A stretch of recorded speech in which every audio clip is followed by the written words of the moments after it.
भक्तों, साल की सबसे बड़ी एकादशी देवउठनी एकादशी को कहा जाता है। इस साल 2025 में देवउठनी एकादशी पर कई दुर्लभ और संयोग बन रहे हैं। ऐसे में अगर कोई व्यक्ति इस दिन भगवान विष्णु के सच्चे दिल से आराधना करता है, उसके घर साक्षात भगवान विष्णु और माता लक्ष्मी विराजमान हो जाते हैं और ऐसे व्यक्ति के घर में कभी भी धन दौलत और सुख समृद्धि की कमी नहीं आती। ऐसे घर में धन का प्रभाव हमेशा बना रहता है। जिस व्यक्ति के घर पर भगवान विष्णु और माता लक्ष्मी का आशीर्वाद होता है, उस घर के देव उठनी एकादशी पर इस शुभ मुहूर्त में करें भगवान विष्णु की उपासना। क्योंकि भक्तों, इस बार जो एकादशी पड़ने वाली है, यानी कि देव उठनी एकादशी को मामूली समझने की भूल भी मत करना, क्योंकि इस एकादशी पर ऐसे शुभ संयोग का निर्माण हो रहा है जिसकी वजह से आप जो भी कार्य करेंगे उसमें आपको सफलता मिलना निश्चित है। एक तरह से कहा जाए, जीवन से सभी कष्ट, दुख, दर्द नष्ट हो जाते हैं और सुखों की प्राप्ति होती है। कहा जाता है, देव उठनी एकादशी सभी एकादशियों में सबसे श्रेष्ठ मानी जाती है और इस दिन अगर आप छोटा सा भी कोई उपाय करेंगे, कार्य करेंगे, तो उससे लाखों और करोड़ों गुना लाभ प्राप्त होता है। इस बार देव उठनी एकादशी का वह पर्व महापर्व के रूप में मनाया जाएगा और इस दिन जो एक चीज आपको जरूर ही कर लेनी है और आपको एक चीज जरूर ही खा लेनी है। पर उससे पहले हम आपको बता देते हैं 2025 में एकादशी का पर्व कितनी तारीख को, कितने समय पर, और इसका डेट, टाइम, सही समय आपको हम बता देते हैं। फिर हम आपको वह चीज बता देंगे कि आपको ऐसा क्या कर लेने से आपका भाग्य बदल सकता है। आपकी भाग्य से दुख, दर्द, तकलीफ, गरीबी सब कुछ ही समाप्त हो सकती है। एक छोटे से कार्य से व्यक्ति कैसे धनवान बन सकता है, माता लक्ष्मी की असीम कृपा प्राप्त कर सकता है, चलिए जान लेते हैं।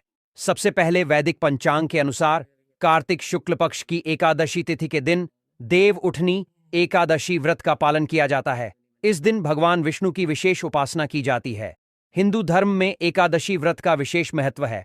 भक्तों, आगे बढ़ने से पहले अगर आप भी चाहते हैं कि लक्ष्मी माता का आशीर्वाद आप पर बना रहे, तो इस वीडियो को एक लाइक करें और आपके अपने चैनल को सब्सक्राइब कर लें और कमेंट बॉक्स में जय लक्ष्मी माता जरूर लिखें और साथ ही आप अपनी राशि को कमेंट बॉक्स में जरूर लिख दें, क्योंकि हम राशि से जुड़ा भाग्य भी बताते हैं और भाग में चल रही परेशानियों को तत्काल दूर करने के लिए आसान से आसान उपाय भी बताते हैं।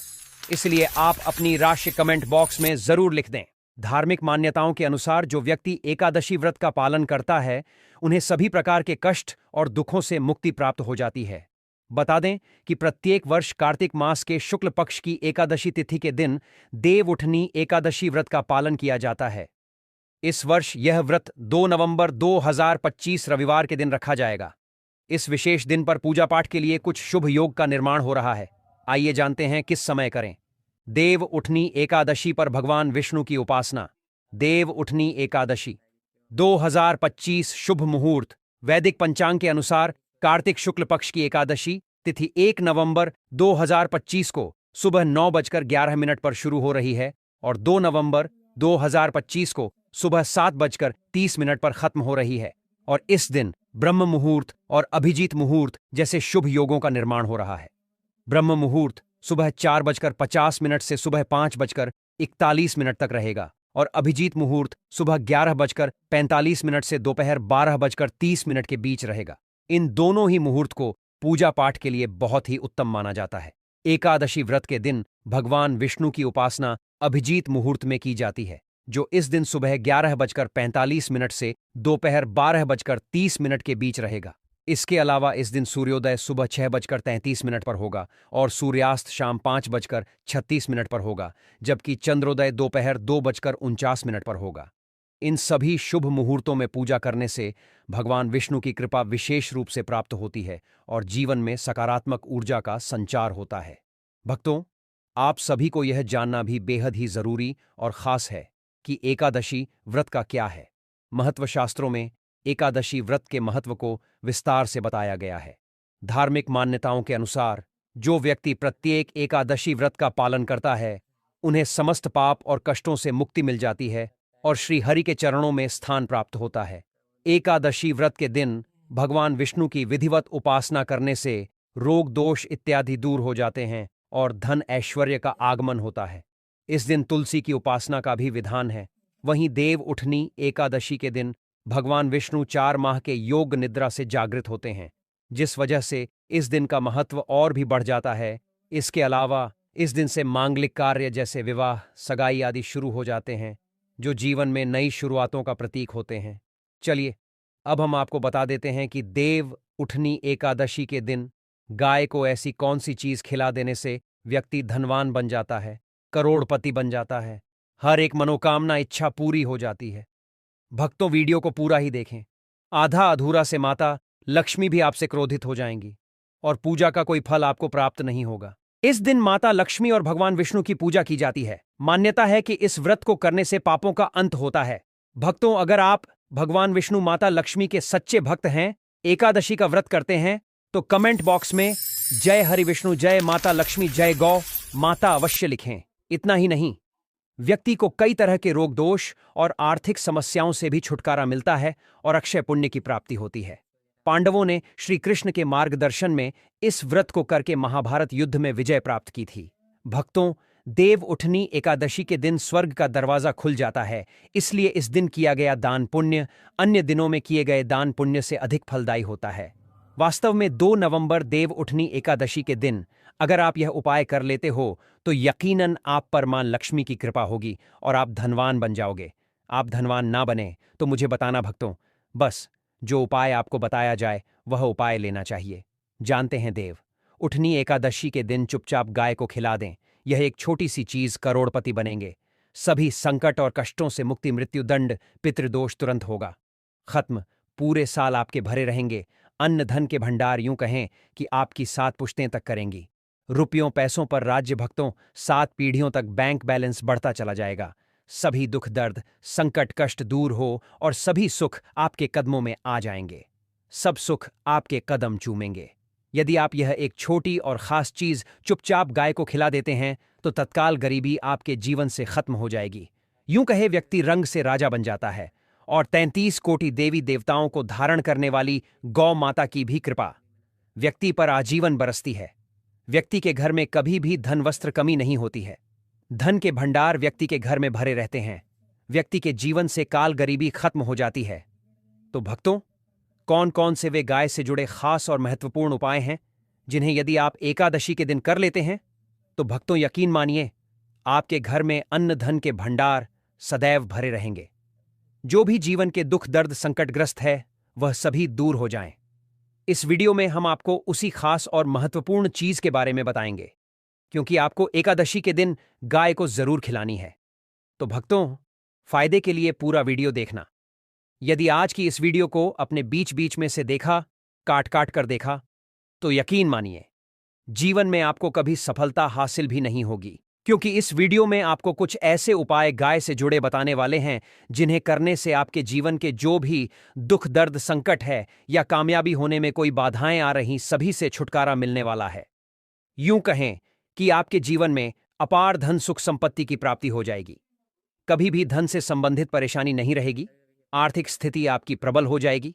धन प्राप्ति के योग बन जाएंगे और जीवन में सदैव अनंत धन के भंडार आपके घर में भरे रहेंगे। अनंत धन वस्त्र कभी कमी नहीं होगी आपके घर में। तो भक्तों, आज का वीडियो पूरा देखकर जाना। यदि आप चाहते हैं आप और आपके परिवार पर सदैव गौ माता की कृपा से, आपके पितरों की कृपा से, देवी देवताओं की कृपा से, तो भक्तों वीडियो को देखकर जाना। बहुत ही फायदेमंद वीडियो है। तो चलिए शुरू करते हैं।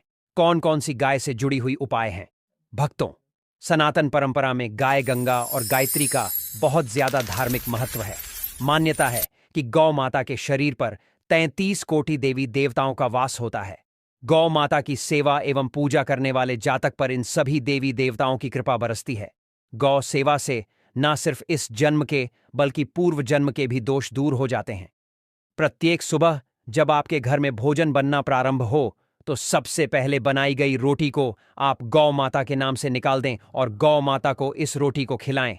यदि संभव हो तो काली गाय को खिलाएं। यदि काली गाय ना मिले तो सफेद गाय को खिला दें। प्रत्येक पूजा और मांगलिक कार्य में गौ माता या उनसे जुड़ी चीजें जैसे गाय का गोबर, गोमूत्र, गाय का दूध अथवा गाय के दूध का उपयोग किया जाता है।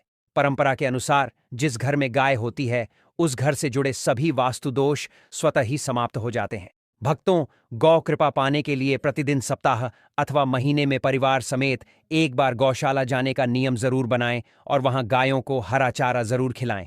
इससे आपको शुभ फलों की प्राप्ति होगी और साथ ही साथ गौ सेवा और गौ पूजा से 9 ग्रह शांत हो जाते हैं और इनसे जुड़े दोषों का निदान हो जाता है। गर्मियों में गौ माता को पानी पिलाएं और सर्दी में गौ को गुड़ अवश्य खिलाएं। ध्यान रखें कि गर्मियों में गाय को गुड़ न खिलाएं। अनेक देवी देवताओं को अपने शरीर पर धारण करने वाली गौ माता से जुड़े कई शुभ और अशुभ संकेत भी होते हैं। यदि कोई यात्रा पर निकल रहा हो और गाय अपने बछड़े को दूध पिलाती सामने आ जाए, तो निश्चित रूप से जिस यात्रा के लिए आप निकले हैं, वह यात्रा आपके लिए अवश्य ही सफल होगी और वह काम जिसके लिए आप निकले हैं, वह अवश्य ही होगा। यात्रा पर जाते समय बाईं ओर गाय का आना और रात्रि में गाय की हुंकार करना भी शुभ होता है भक्तों। साथ ही साथ गाय के साथ आप भूल कर भी यह काम ना करें, अन्यथा मिलता है घोर नरक और जीवन भर की परेशानियां। जी हां भक्तों, गाय को राष्ट्रीय पशु बनाए जाने और इन्हें मौलिक अधिकार दिए जाने की बात हो रही है, तो सवाल उठता है कि गाय जब भारतीय संस्कृति का अहम हिस्सा है, तब भी गाय के साथ लोग खराब व्यवहार कैसे कर लेते हैं। गाय दर दर भटकती रहती है, भरपेट इन्हें चारा तक लोग नहीं देते। गाय जब तक दूध देती रहती है तो उनकी होती है, और जैसे ही दूध देना बंद कर देती हैं तो लोग इन्हें उनकी किस्मत पर छोड़ देते हैं, सड़कों पर और गलियों में भटकने के लिए। ऐसे में गोवंश जीवों को कोई से मारता है और कोई उन पर पानी डाल देता है। कभी वाहनों से इन्हें ठोकर लग जाती है तो कभी बीमार होकर बेचारी ये गाय दम तोड़ देती हैं। ऐसे में जरूरत है इन बातों को जानने की कि गाय को लेकर शास्त्रों में क्या कहा गया है, गाय के साथ आपको कैसा व्यवहार करना चाहिए। क्या भक्तों, गाय को कभी भी मारना पीटना नहीं चाहिए। शास्त्रों में गाय को माता का दर्जा दिया गया है। गाय को मारने पीटने, माता को मारने पीटने वाले के सामान मान पाप का भागी ही होता है। ऐसे घरों को नरक लोक में वर्षों तक कष्ट भोगना पड़ता है। अगले जन्म में पशु जन्म मिलता है। कथा है कि गौतम मुनि ने गलती से गाय को डंडा मार दिया था, जिससे गाय की मृत्यु हो गई थी और इस पाप से मुक्ति के लिए वर्षों तक तपस्या करनी पड़ी। भगवान श्री कृष्ण जी ने बैल स्वरूप में आए वृद्धाश्रम का वध कर दिया था, जिससे मुक्ति के लिए भगवान श्री कृष्ण को संपूर्ण तीर्थों को एक कुंड में बुलाना पड़ा। इस कुंड में स्नान से वह पाप मुक्त हो गए थे। यह भक्तों, साथ ही साथ जो लोग पानी पी रही गाय को भगाते हैं, वे घोर पाप के भागी बनकर नर्क भोगते हैं। ऐसा पुराण में बताया गया है। जबकि जो लोग गाय के लिए प्याऊ और चारा बनवाते हैं, वह महाभाग्यवान होते हैं। ऐसे लोग घोर पाप से मुक्त होकर स्वर्ग पा जाते हैं और बड़े ही धनवान कुल में जन्म लेकर सुख भोगते हैं। और साथ ही साथ आराम कर रही गाय को कष्ट देकर कभी भी उठाना नहीं चाहिए। कहते हैं कि जिस स्थान पर गाय बैठी है, वहां से नकारात्मक ऊर्जा समाप्त हो जाती है। गाय के रहने की जगह को जो लोग नियमित साफ रखते हैं, वे पूर्व जन्म में किए गए जाने अनजाने में पापों से मुक्त हो जाते हैं और गोलोक में स्थान पाते हैं। गाय को डंडा मारकर उठाना, पानी डालकर उठाने से मनुष्य पाप का भागी बनता है और अगले जन्म में उसे दर दर भटकना पड़ता है। और साथ ही साथ शास्त्रों में बताया गया है कि गाय का दूध उसके बछड़े के लिए होता है। गाय के बछड़े से बचा हुआ दूध ही मनुष्य को लेना चाहिए। परंतु कुछ लोग गाय से एक बार दूध लेने के बाद फिर से बछड़े के लिए बचा हुआ दूध भी दोह लेते हैं। ऐसा करना महापाप कहा जाता है। ऐसे दूध को निकालने वाला और ग्रहण करने वाला दोनों ही पाप के भागी बन जाते हैं। भक्तों, साथ ही साथ शास्त्रों में कहा गया है कि गोवंश यानी गाय और बैल की पीठ पर नहीं बैठना चाहिए। उनकी पीठ पर बैठने से महापाप लगता है। ऐसे लोगों को नरक की यात्रा भोगनी पड़ती है। एकमात्र महादेव के अंश के उत्पन्न नंदी ही गौवंश हैं, जिन पर स्वयं महादेव सवारी करते हैं, जो कि नंदी ने स्वयं अपनी इच्छा से महादेव की सवारी बनना स्वीकार किया था। और साथ ही साथ शास्त्रों में गाय के दान को बहुत ही महत्व दिया गया है। परंतु ऐसी गाय का दान कभी नहीं करना चाहिए जो बूढ़ी और बीमार हो। नचिकेता की कथा भी इस संदर्भ में है कि जिस नचिकेता ने पिता द्वारा बूढ़ी गाय को दान करने पर आपत्ति जताई थी, दूध देने वाली और बछड़े सहित जो लोग गाय का दान करते हैं, वे स्वर्ग में स्थान पाते हैं।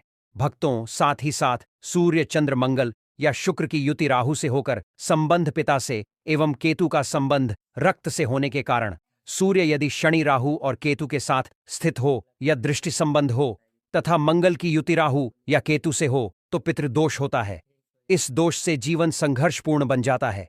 यदि पितृदोष हो तो गाय को प्रतिदिन या किसी भी एकादशी को या किसी भी पूर्णिमा के दिन या अमावस्या को रोटी गुड़ चारा आदि खिलाने से पितृदोष समाप्त हो जाता है। साथ ही साथ यह संकेत भी जान ले, यदि आप यात्रा में जा रहे हैं और सामने आपके गाय पड़ जाए अथवा अपने बच्चों को दूध पिलाती हुई सामने दिख जाए तो समझ जाना कि यात्रा आपके लिए अवश्य ही सफल होगी। और साथ ही साथ जिस घर में गाय होती है उसे घर में वास्तु दोष स्वतः ही समाप्त हो जाता है। और साथ ही साथ आपको बता दें कि गाय को आप जो भी रोटी गुड़ और चारा खिलाते हैं, गाय को अगर आपने रोटी बनाई है तो कोशिश करें कि उसे रोटी को तुरंत ही गाय को दे दें। अगर आप उसे रोटी को रख देंगे और उसे रोटी को अगले दिन देंगे तो वह रोटी बासी मानी जाएगी।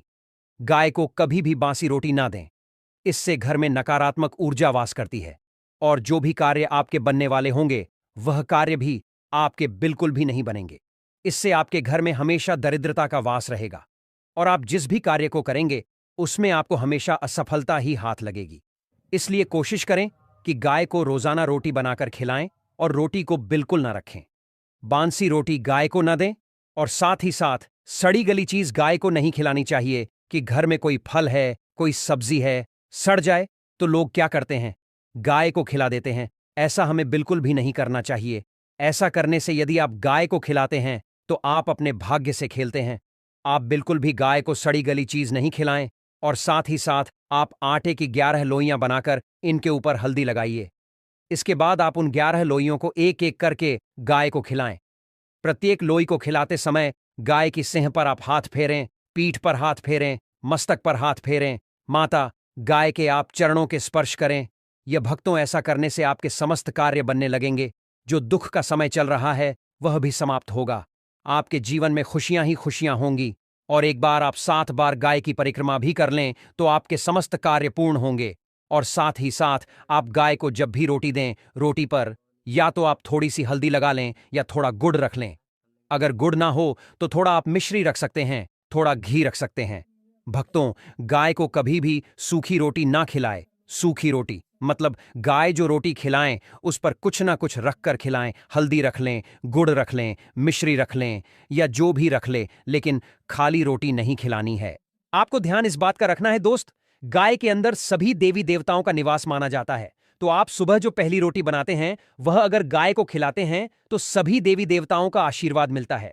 गाय को गुरु के साथ जोड़ा गया है, यानी गुरु ग्रह के साथ, बृहस्पति ग्रह के साथ। इसीलिए एकादशी के दिन गाय को रोटी पर एक चुटकी हल्दी डालकर खिलाए तो सुख संपत्ति, धन, ऐश्वर्य बढ़ता है। दुष्ट ग्रह शांत हो जाते हैं। जो लोग मानसिक रूप से परेशान हैं वह गाय को रोटी पर थोड़ा सा गुड़ रखकर खिलाए तो सकारात्मक ऊर्जा आती है, टेंशन खत्म होती है।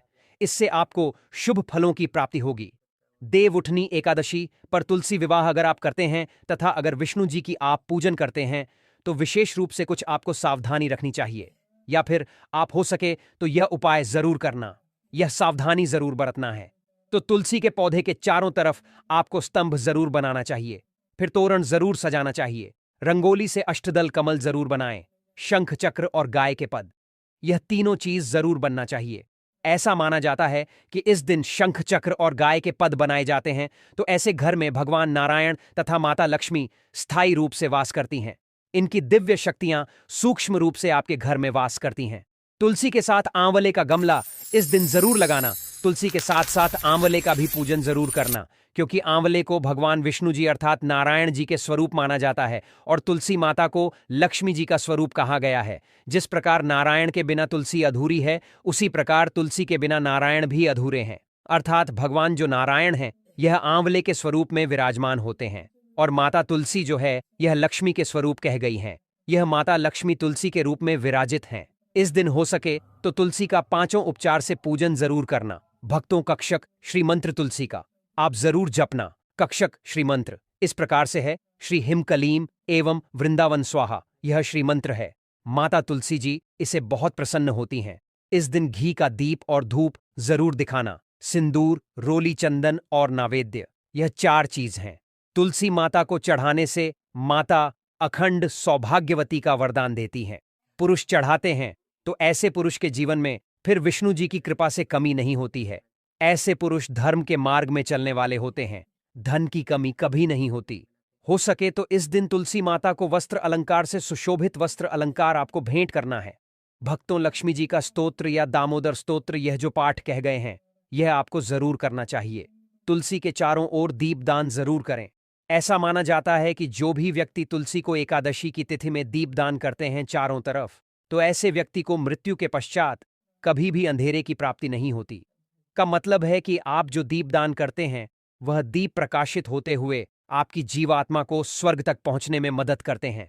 हो सके तो इस दिन दीपदान जरूर करें, और दान करने से हमारे पूर्वज की आत्मा को भी शांति मिलती है। जो हमारे पूर्वज किसी कारणवश भोग रहे, किसी कारणवश उन्हें स्वर्ग की प्राप्ति नहीं हो रही, तो दीपदान करने से उन्हें स्वर्ग की प्राप्ति होती है।